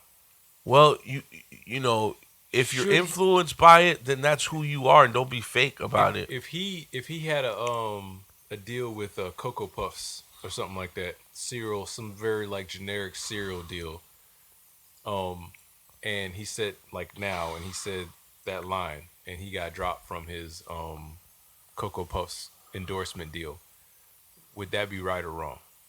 I mean, it would be right on the Cocoa Puff side because they're a business and they don't want to lose money. But it would be wrong because you can't just stunt art like that. And if these corporations want to get into bed with a new fan base, you got to know who you're dealing with, right? Yeah, but if you're a real artist like him, like, look, you think Kanye cares if Gap fucking's gonna be mad about this and that? Like, I think Kanye might be going crazy. Right, but that's how we look at anybody that's not doing anything that's normal. Some people be like, damn, this guy doesn't take his medication. He smokes crack and regular weed as a lupus supplement. Yeah. This motherfucker's crazy, but it works for him. It seems to work for him. I don't know. That's part of being American, bro. We got to let people do what they think is right for themselves as long as it's not affecting anybody else. I think we should stop holding being American or Americanism as this ideology. Right. Let's just stop doing that because it's just I think in general, like it's like just be whoever you are and just be that, and then try to do that within the, like, there's an authority around, so try to do that within the bounds of that. When you can't, then some shit's about to happen to you. I mean, if you're not hurting anybody, fuck that authority. Be yourself, but don't try to like keep up with the norm. That's like wearing a mask. Well, I'm talking about like the crack with the kid and all that shit, cooking the crack with the kid and all that. That's what I was trying to. Yeah, we can get deep about why the crack is even there. You know what I mean? Well, I know it's there. What I'm saying is, that shit, unless it's something important, unless it's something you're willing to go to jail for because it's important. Crack is only bad because it's illegal. And that's not the only reason crack is bad. That's the only reason it's bad. I mean, it's not the only reason it's bad. You could OD on any supplement that's legal right now. You can OD on fucking aspirin. You understand? You gotta take a lot of aspirin. But you could still OD on it, is what I'm saying. There's a lot of things that if you take it the wrong way, clearly crack it's been is working. Highly addictive. But it's working for fucking. Well, he's lupus. He's managing it. Awesome. Yeah, but crack is highly addictive. That's personality based. You can be addicted to anything. Yeah, but you know what I mean? It doesn't eat your skin away. That's the condition. Again, we've had this argument about legalizing drugs and all that stuff. So it's conditional. The reason why it's doing that is because some idiot chemist is cooking that shit. Again, he doesn't have the recipe. That's why we want to go to every city and taste people's recipe. You know what I mean? You gotta have the right recipe, Thompson. Hey man, I'm not saying there aren't people who smoke crack and aren't, functional, and they're like super smart. You get some good cocaine that's not cut with anything, and you freebase it the right way, it's not going to be that bad for you. Just don't OD on it. But there's also a group of people that end up they're in a situation where it's illegal, right? And because it's illegal, it just is. That's my point in it. That's the government's fault. I'm not. It's for fault or whoever. I know that, right? But it just is. It is that. So when you make the choice to put your kids in that, that's a bad choice. I may not want the road to be blocked on my way to go to the mountains with my kids, but it is. So instead of taking, but we do things. We do things every day that could have a detrimental effect on our kids, and we do it anyway. You drive a car every day. You're about to start growing hemp in your garage. You maybe possibly don't live in the safest neighborhood in America, but you're conditioned to those things based on your social economical ability to provide for your family. If you're dirt poor in a dirt poor neighborhood, and your only way to get out and put a little extra food and maybe live a so-called better life is by dealing this crack, because there's a supply and demand issue here, that's okay. It's not the drug, it's the systematic economical implications that lead to all the negative bullshit. It's not the drug, because if the drug was put in the right environment and it was organized the right way, hence pharmaceutical drugs, because they have the budget of creating the right things and following so-called laws, then everything gets restricted and regulated and it's safe now. But if you don't have the budget for that and you're born in a bad place, you got to do what you got to do to create opportunity. You know what I mean? And there goes self-medication. There goes a money-making opportunity. There goes just a fucking escape and a plan to do something. Because, again, you grew up and the only people that were successful in your neighborhood were dope boys. So that's what you've seen. So fuck, if I die at 25, at least I lived 10 years with a fucking nice-ass car and some bitches, and I got to spend some money in a strip club. And guess what? That is my prime. You know what I mean? I know so many retired gangsters that were lucky enough not to die, and now they're old men. And what do? They drink, sit back and talk about all the crazy shit they did while they were drug dealers. That was their pinnacle in life. You know what I mean?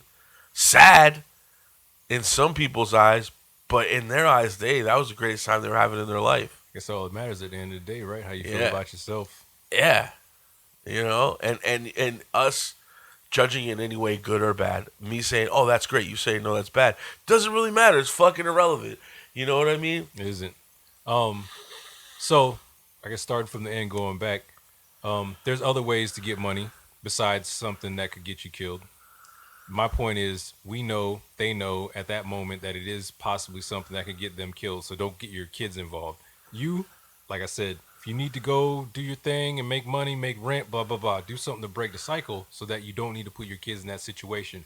It is the government's fault because they're setting the rules, but they have set the rules. They got the guns. If you want to fight the government, that's a whole nother conversation. You want to go toe to toe, line to line, don't make it a I'm standing on the drug thing as like your main argument for not doing, before not doing like fucking something, for doing something that's going to get your little person caught up. It's going to get your little person caught up. There's tons of stuff you can do besides that. Be it fucking landscaping or fucking oil changes, or be a mechanic, or you could do tons of stuff. Yes, this can get $5,000 a week or a trip done. But if your idea of success is going to the strip club and throwing a bunch of money, then sorry, you got life wrong, bro. You got life wrong. You just do. That shit don't mean nothing. You know?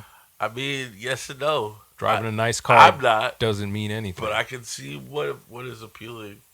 I can see what's appealing too. For 7 seconds, you got life wrong. If you think driving a nice car, I guarantee you Trick Daddy doesn't think the pinnacle of life is throwing money in a strip club. Probably not now, but back then, yes. And it's all. And they people aren't right when they're younger. We know this through experience. But I'm not right now to the difference of 50 years from now. 80 years, or will I be 80 years old, dog? Probably not. But I just I wish I knew what you said before, because I had a couple other points about like, nah, but I don't remember now at this point. because you went on for a while. But I just can't. I can't get with knowing something is bad. Oh, you said something about not driving a car. The chances of me dealing crack, having my children deal crack, and getting fucked up, and the chances of me driving a car around are wildly different. No, it's about the same statistic. Hell fucking no, it ain't. It is. No, it ain't, bro. Yes, it is. Driving in a car and dealing crack have the same amount of like. There's less crack dealers on Earth, but per capita, it's the same. Cite your sources. Just if you cite how many people, okay, I'll cite my sources right now. Okay. How many people die from car accidents every year? Okay. So you're talking about deaths. So we're kind of putting jail death. Does that count as death? It's hard to bad health. Well, let's just put death going to jail. So death is not living, but you're in jail. Are you living when you're in jail? Addiction. Each year, 1.35 million people are killed on roadways, okay? Around the world. So make sure you're looking at the world numbers of crack. How many people die from car accidents every year? How many people die from...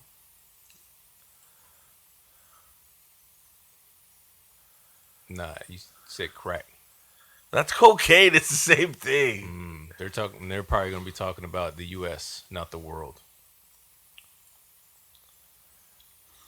Make sure you put in the world, bro.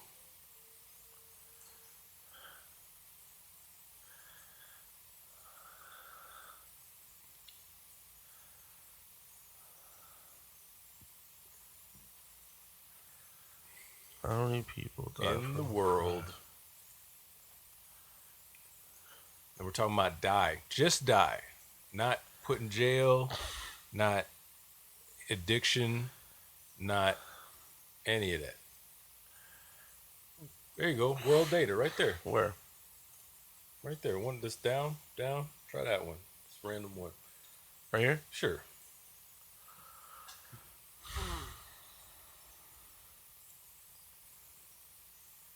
$750,000. So cars beat that. Yeah. Tremendously. So that's my argument.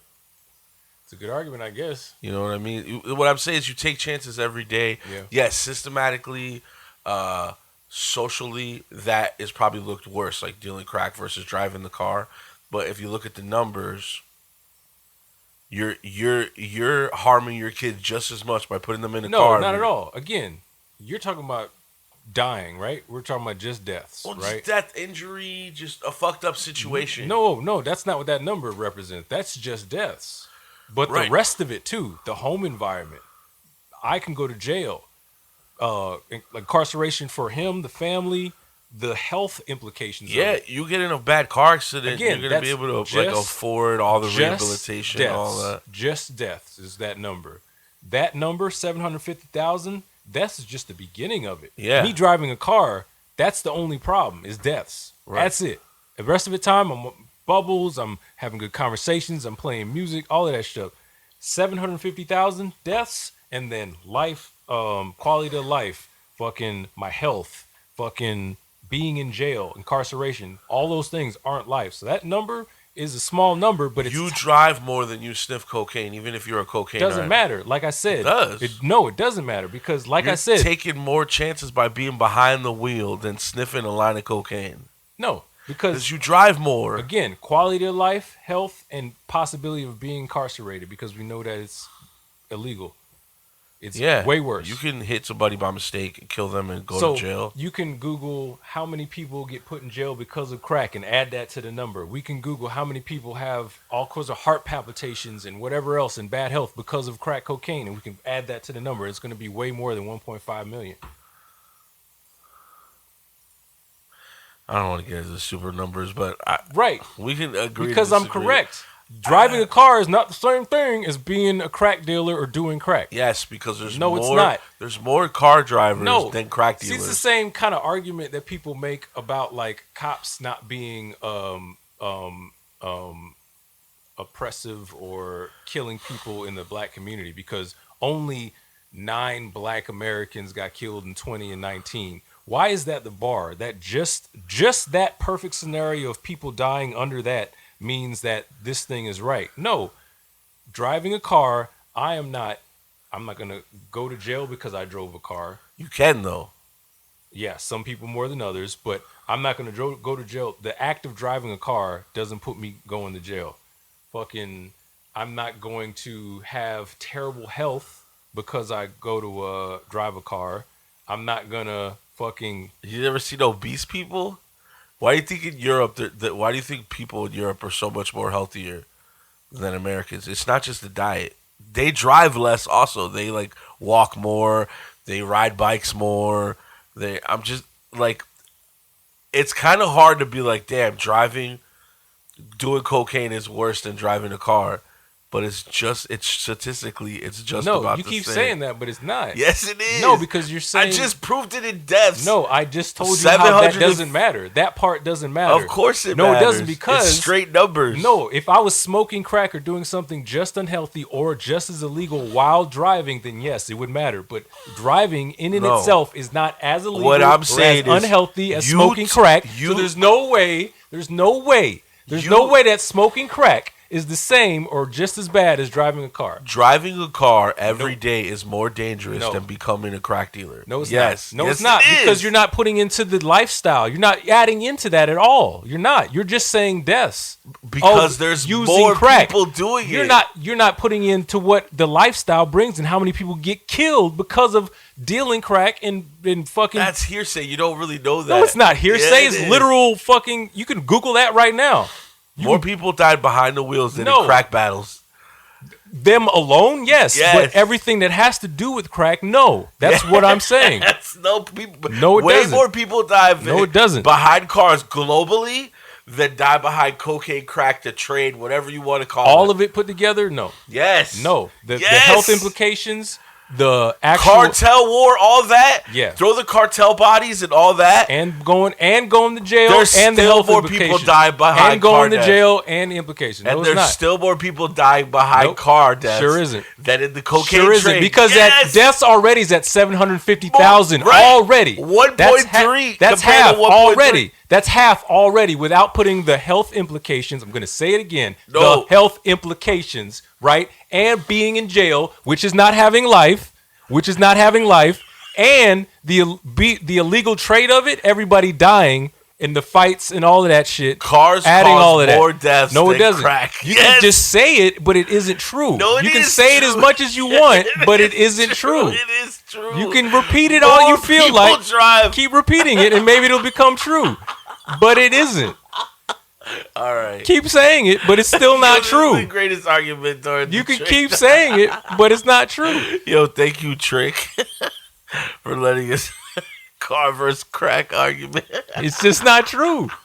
No way cars are worse than crack. Do the research and comment on the bottom. There's no way cars is worse than crack, bro. That just ain't real. That's fucking fake news at its finest. All right, let's finish this up. And then he goes, "Oh, I'm telling you, KK, you gotta just come back explosive. You know how when you get mad with a dude, you sell him out. Like, do that on the record. Talk trash, like, shut me up." And I was like, okay. I actually did the record, did the verse. That's what got her popping, right? That was her first, like, big... Yeah, it was on some, like, Biggie, Lil' Kim shit. Look at young-ass DJ Khaled. It's the Super Bowl in Miami, Florida. Everybody named Mama was in town. We took all our homeboys. Listen, your job tonight, you gonna stand to the DJ and tell him every 4 records, he gonna play this name. This place is rammed. I'm on the turntable. The club was so packed. About 10,000 people outside, about 10,000 inside. One of the slip and slide guys came up to me. "Dad, you gotta play this." The record was brand new. Land. And I'm like, it's prime time. There were 10,000 people outside? Now. You know I got rep home. Or was there like 1,000? Yeah, everything Khaled does exaggerate. We need to do a Khaled episode. Yeah, for real. The beat drop. The whole place exploded.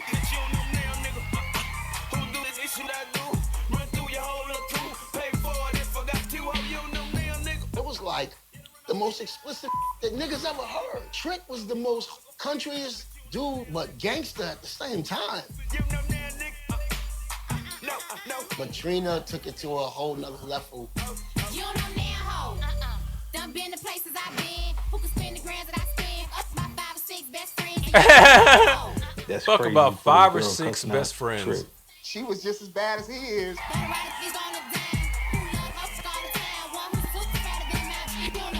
Whose pussy's better than mine? That was a duo. That was. You ever see Trina live? Not live, no, not live. Not like physically been there, but I've seen like some live like footage and shit. I saw her live. It was pretty good. Yeah. She got a good aura. Yeah, she got like a little backup dancer and shit. She got like her hype man's this dude. It's pretty dope. Commands the stage. Yeah, for sure. Yeah. Number 3 on the Hot Rap Singles Chart. It pushing ain't my Trick's fault. second album to gold sales and announcing Miami's reemergence onto the mainstream hip hop scene. We took a record that was a hit in South Florida, and one weekend it was a hit around the world. Your breakout song is like some slang that half the country didn't even know what you were saying, but that's why they loved it. He came in and he kicked in the door. Everything just took off like fast. I went on the road with Trick for a year and a half. And when Trina brought her cousin Joy along as her assistant, who that, the brat? It turned into something more. Trick and Joy met just being around me. He just thought Joy was a beautiful girl, but Joy did not like him at all. She would shoot him down every time. I was not having that gold tea stuff. No, I was not having it. I was not having it. He would tell everybody it's gonna be my wife, but I don't care what you say, I ain't giving up. I'm gonna be real honest. He's an amazing cook, and that's what won me over. Meanwhile, he is a good cook. Trick That's went what they back to the say. studio for his next album with another mission in mind. She was like, they don't think I could do this again. I'm about to tell them. Well, he was the oldest brother, right? Or one of the oldest brothers? Second oldest. Second oldest brother, so you know he's taking care of everybody. Or helping take care of people. Cooking them right. That's that conditioning. Everybody always has something to say. And I wanted to be disrespectful and rude and just tell everybody to shut up at one time. Shut up. Okay. What's up? Shut up. You know, for everybody who's thinking that I'm a one-hit wonder, I'm gonna tell them to shut the hell up. Okay. Okay. What up? Shut up. Okay. What's up? Okay. Shut up. That ain't even a complete sentence. It don't even make no sense. But the way you deliver it, he got you repeating. Everybody's singing this record. My brand new 99 photo. Volvo. I got a pocket full of beans, cocoa weed, and ain't got no place to go. I got a couple of beans, cocoa weed, and got no place to go though. Is that like it's Miami? It's so 305, you know? It's so Trick Daddy. Y'all was doing fine, I was doing time, just praying for this. Locked up, make a plan for this. Trick had concepts. He knew what he wanted. Hey, did you see that little shorty? I like the way he dancing. I want him out front. By 2001, Trick Daddy had back-to-back hit albums that brought the new Miami sound to the top of the charts. What's up? Shut up. I was in Everybody roll. Fucking I was in Italy when this shit came out, man. This shit blew my mind. I was here when it was coming out. Like I said, bro, it was like right after high school. I was like, what the fuck is this? And it just took off. And like I would say too, coming from going to high school in the 90s, I went 96 to 2000, I was in high school. So I was bombarded by like East Coast hip hop, Big Pun, Nas, all this shit's dropping on East Coast. And then the South started coming up and a lot of people were not respecting it for what it was. A lot of people would be like, this is not lyrical. But when you really listen to it, it was lyrical. Especially Trick Daddy. Yeah. Maybe not so much Luke. Yeah. And them, but like especially Trick Daddy. I mean, they were saying Outkast wasn't lyrical, and it's like Andre they really wasn't listening somehow. It was the pinnacle of that shit, for sure. man. It still is, man. Yeah. In some respects, it ages really well. Their music. Oh my God, Outkast, same, and Trick Daddy too. Yeah, for that matter. Joe in the Wind is still fucking. Ooh, yeah, it's my shit. For his fourth album, Thugs Are Us, he also put the spotlight on Slip and I didn't really Slide's like this upcoming song. artists, To be honest with you, with an anthem called Take It to the wasn't. House. It wasn't that, but it was a big song. I like it better now than I liked it back then. I definitely kept it moving. That was a time for the label to show its Except like the last verse, I think. Because the beat drops out. It gave an opportunity to show people, all right, this is Slip and Slide at its Obviously, full Trina. strength. Slip and slide, finna take it to the high. New hot, for you to ride out. And for the that thought there was nothing left, yo, must think we something else. It was amazing because all of us had our own style, and I think we just let them know that we here. We got something to say. I never had sex that cost it. So much I'm exhausted. And this new I'm flossing. I got that cause I'm betting with the Dolphins. Take It to the House cracked the top 50 on the Billboard Hot 100 and became an instant classic at sporting events. I know, that still plays. I wonder if he sees any of that money. You're going to hear that record right now, this Sunday, at a football stadium all around. No, Ted Lucas still seems some Yeah, he looked like he might. Take It to the House, that was a crossover record. Suddenly, Trick Daddy found himself rubbing elbows with late-night talk show hosts and the TRL crowd. But with mainstream recognition came more opportunities for Trick to find trouble. They can take a nigga out the city, but they can't never take the city out the nigga. Trick was a live wire. I would say firecracker. This guy can go from 0 to 2 million very fast. We fighting in every city, every club. He wasn't a dude that say, oh, I'm too big for that. But he'd take that Rolex watch off and he would fight you in the middle of the street. Taking his watch off, though. To make sure Trick don't get in trouble. That's 15, 20 people on payroll every Friday. That ain't nothing but the grace of God that Trick ain't go back to prison. That's just Trick. Perhaps appropriately for his next single, Trick reminded the world that his success hadn't changed his core DNA. No. This what this world gonna bring? You know, Trick had when But I at this know point, one he wanted to thing. remind people that look, I'm still the same This dude. is a life Hold on, I'm still a for thug. me. To me, All thug day, means a every hardship. day.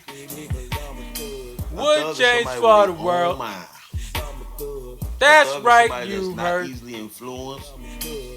Somebody's not afraid to speak up. Could it be my bag of jeans and my gold teeth that make me Different, y'all. Ain't tripping, dog. But listen, dog, I was raised Different, y'all. That doesn't mean cursing everybody out, disrespecting every woman. I But don't it might. disrespect women, I disrespect bitches. It might. And hoes. All day, every I'm a day. thug. Change for the world. That whole video was just him. Trick was the type that you might be You going to heard. see your mama. This the one he was eating that Go to chicken the you was talking bushes and about. Take a leak before he come to the front door. See, I'm so Tight. baby, like that boy got So many hoes. And I know he got clout. Look at his mouth. That So, boy got so many I goals. just wanted them to know I could be polite and I could do the speed limit and all that, but I'm gonna drive my Impala. I'm gonna wear my jewelry, and when I go to Prime 112, I'm gonna take some Louisiana hot sauce. He brought his own meal. Ironically, I'm a Thug became Trick's most successful single to date. That's the shit. I wonder how boy. many times they had to shoot that scene where they actually dropped the bone in the lady's glass. All right. Maybe was it one trick pony? Maybe 5. Yeah. It was a cutaway shot, so it wasn't a wide shot. He probably just dropped it in there. But they probably got it a bunch of times. All day, every day. After the success of his fourth studio album, Look at that fucking Thugs R Photoshop Us, job there. Trick Daddy was a bona fide mainstream star.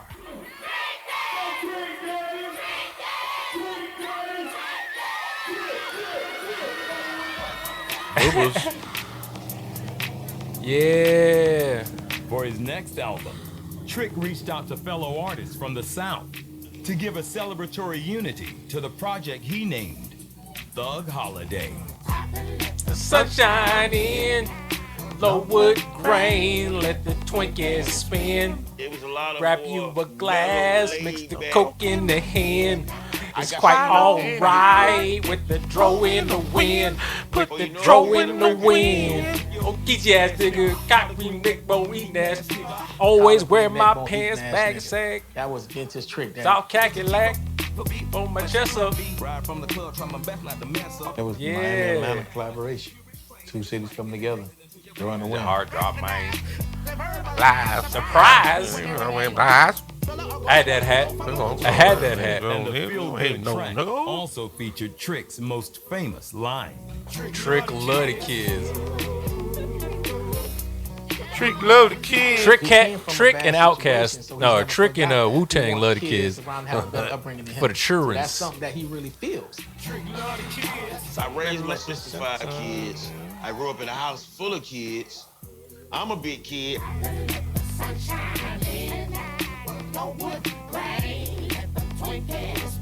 Right on. Win. That's how I Peaked at feel, number man. 16 That's how on I the feel Hot every Rap every Singles day, chart. man. Especially Eventually this pushing Thug Holiday fucking quarantine. to gold sales.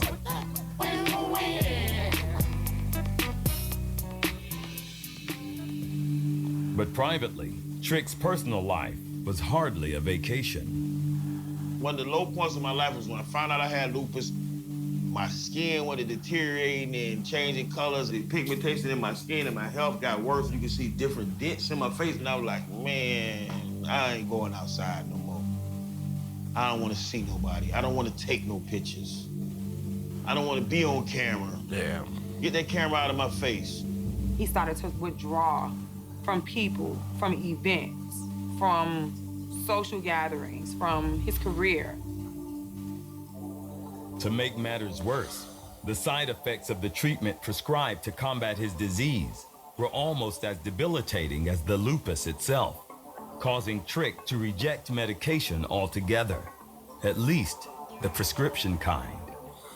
This pill is for my kidney. This pill is for my lupus, and this pill is for my liver. Now you give me pills that can kill my kidneys and my liver. I'll take the lupus. I heard that Never part. took the pills I no heard that more. before. To the chagrin of those who loved him, Trick's recreational drug use became his only form of coping. He's on camera saying he take the best drugs in the world.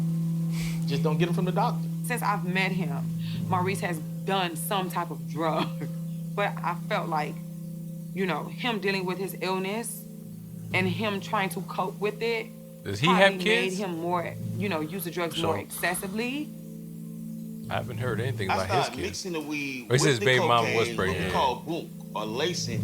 Boom. Trick has always had mood swings, but probably I started noticing it was getting worse.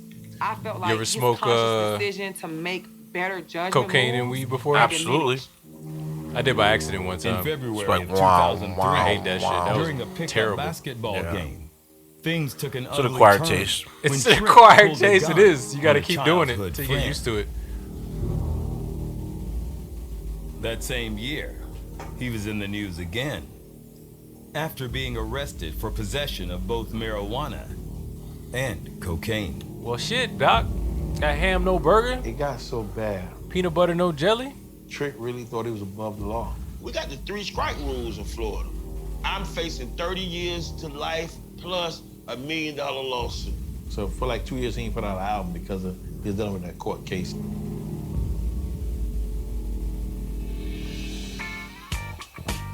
Sidelined by his legal driving down woes, the same road in Trick Miami. took time off from recording to make it official with his longtime love, Joy, in 2003. One more cut. He was so romantic. To see this thug that sits down in a tub and lights candles, it's like, oh my God, like, dream come true. Like, he was You can so see sweet. Trina in there, right? That's why they say never say Like never. that family tree or whatever. Yeah.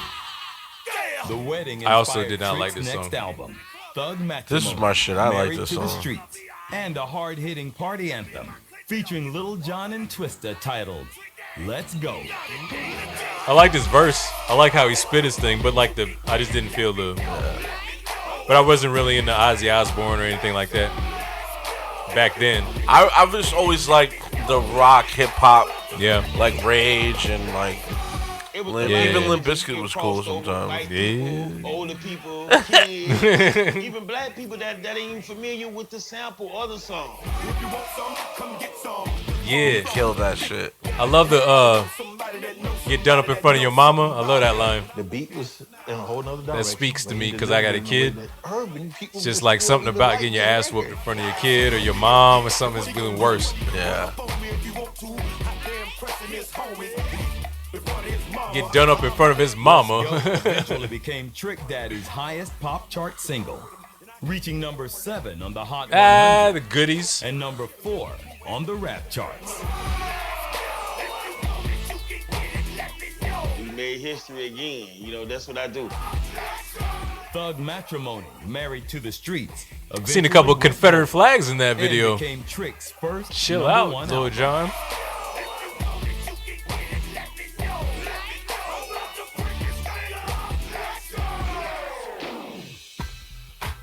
But Trick's triumphant return to the scene was short-lived.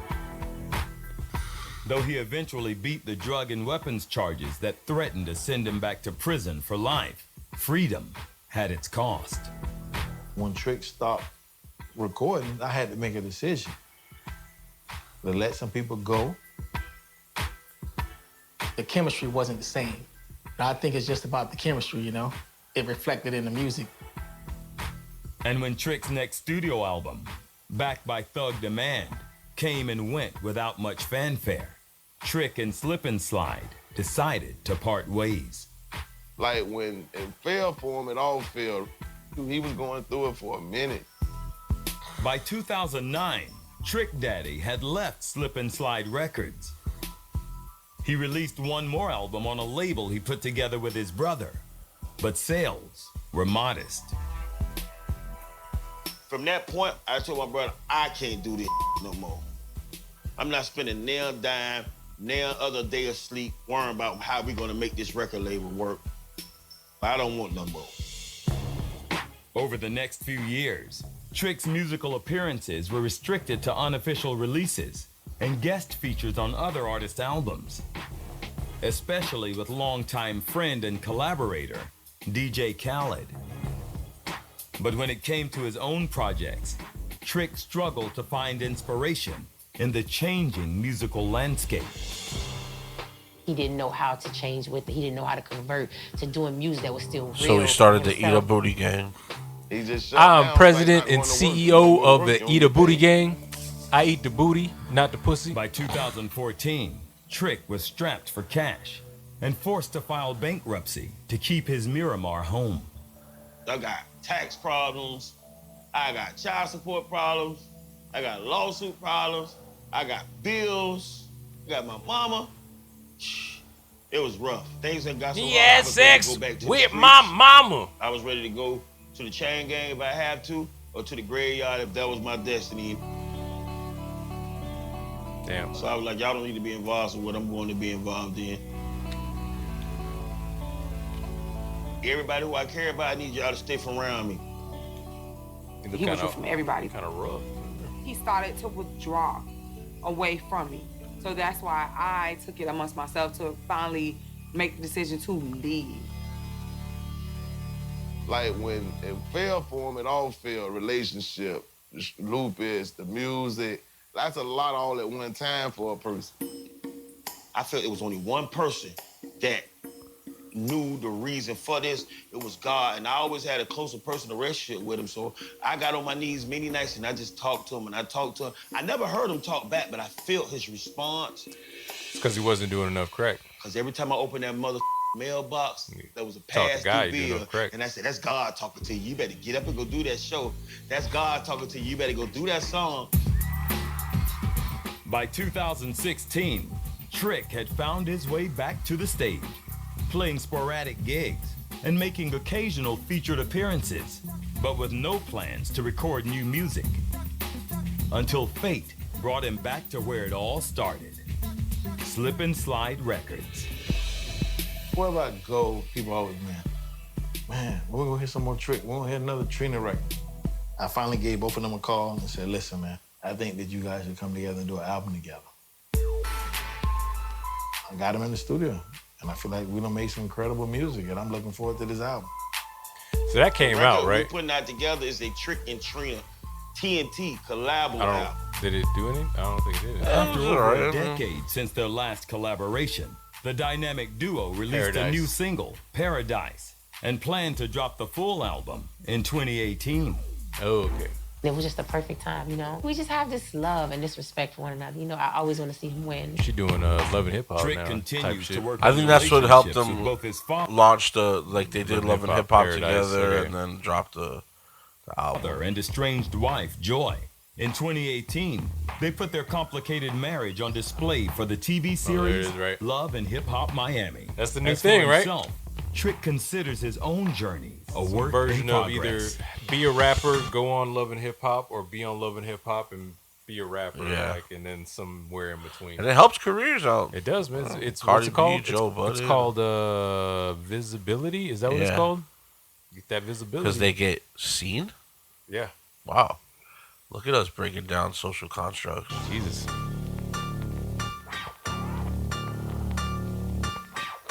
I think that he needs to open up also. Probably a lot of and good be stories. honest and clean with himself about lupus. He doesn't take medication. He's stubborn and he's stuck in his way. But now is a time for you to step out into a new phase of your life. It's so many people that's willing to support you to do it. But we need to see you take that step. People got to deal with their own flaws and mistakes, man. I thank God. Yin Yang Twins. Yin Yang. And I just appreciate That guy was it. I fucked feel up. blessed So, and honored to even be here.